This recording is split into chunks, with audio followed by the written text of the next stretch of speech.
Belren News. Ndikweriwa achikidhiba madekwa na vudhi ka Belren News ukadebera mubiko mapungo wa chipenchiranga mpo Felicia muda urikora beresana na mkorabo wa March and March wojiniro unga zwimiso zoyongo pambana marugana na mavanda vasino mapambiri otea urbabe kalino zwimurayo ni mkorabo uyo wabahone panovundula Limpopo drobuni atando begine prao zwinjiro chikora beresa mkorabo uyo karfe musibali horo la Democratic Alliance worembrani marore thoma bachifisira kagara zwitebera ho marugana na mkorabo uyo Lokobera muhashi n'abatekereza ngeyonda abandi bo marore rembuwana Thelma ndiko nyago udisama ifya pa marugana na March and March ine ya kuitiwa panoni toyando salihoro la DA rokotenda uri chimiswa chimwe na chimwe chinandugero ya umacha tenda mu macho hoyo waba wotebererwa zote zvine zvafanira uri zviitiwe so rikobona uri ndizwa vukuma ara watosedza udawana uri naene panovembe kana naene panotoyando hova hono dharesa vabvanda ngamandesa vabvanda vane vavori avana mabhambiri kamsi vamwe vahone na working permit avana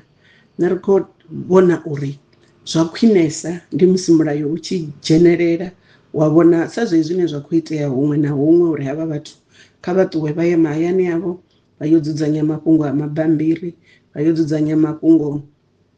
passport musi vachisvika pano vasvike ngandira yone ngauri muhashina vatecheresi vadotenderana narime uri ndizva vukuma sashangu rivobairwa nokonotodhiva uri navugevenga hune rava naho ndi vugevenga vunokobva gai ngori hava vatu musi vachikodha pano kashango lashu vasina mabhambiri avakonotraceya ngamuramusi vonoita vugevenga vopambana nawo rina case dzine dzavori adzikono utraceya ndinji rina vana vongarangaraho vatu vakuripiwa masiya rina vusiku ngamanda vafumakadzi zvenezvoi riadhihumburera uri vamwe vanokuita izvo zvitu ndi vabvanda muhashina vatecheresi rivona uri ndizva vukuma kahuve na uri na ndango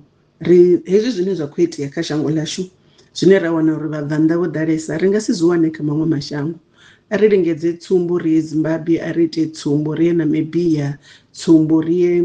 Botswana zvikonda ngamanda izvo zvitu so ari koto urwana vabvanda vote kuri vane vavana mabhambiri ndizva vukuma kavadzure mara arari vasina mabhambiri kavatuwe vaye hayani vodzudzanya zvitu zvavo vadouya musivona vana mabhambiri muhashina vatecheresi ungadzidova wasimbidzisa uri ndizva vukuma zvichiyaka zvikara zvamushumo rikudhiwana nepamashoponi aringadzotoambanga madzina muhashi navatecheresi uri una vabvanda vonokotoshuma zvavukuma ngamanda kamusi vakushuma uchipfi vana skills mara mapungo ndiyori asi mapungo skills ngori nepamashoponi pahone vabvanda vonokushuma ndizviyo zvikiri zvine vatu vanazo zvaspecial mwashina vatecheresi vatu vahashu vodzura avakowana mishumo rikotenda riko uri hezvi zvitu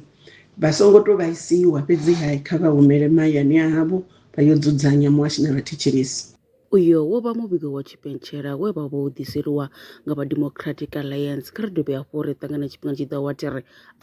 Rwa miṅwaha i fhiraho sumbe dzina ḽithihi fhedzi ndi ḽone ḽi bvaho phanḓa kuendedza vhadzulapo vha ḽa Afrika Tshipembe. Mulaudzi Transport Service ndi khamphani yavho ine ya vhaendedza u ya na u vhuya mishumoni nyendo dza kule na tsini hu tshi katela na u welekanya mikano ya mashango a tsini na Afrika Tshipembe. Ri vhaendedza vha swika hune vha khou ya vho tsireledzea arali vha tshi ṱoḓa u bva nga tshigwada u dzhenela vhuṱambo vhufhio na vhufhio kha vha ri pfulufhele ngauri ri ḓo vha swikisa nga tshifhinga. Vha nga ri kwama kha nomboro dzi tevhelaho 083 227 0606. Mulaudzi Transport Service, no place is too far to reach.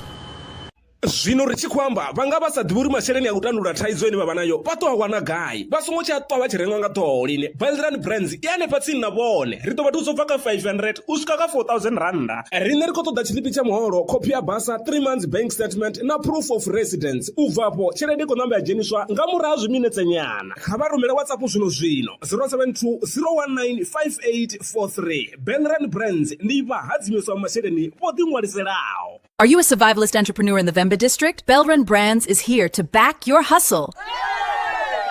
Get a loan from just 500 rands up to 4,000 rands designed to grow your business. All you need is 6 months of bank statements, 6 months of sales records, your South African ID, and proof of residence. Apply today on WhatsApp 07201958843. Belrun Brands, empowering entrepreneurs, building communities. Terms and conditions apply.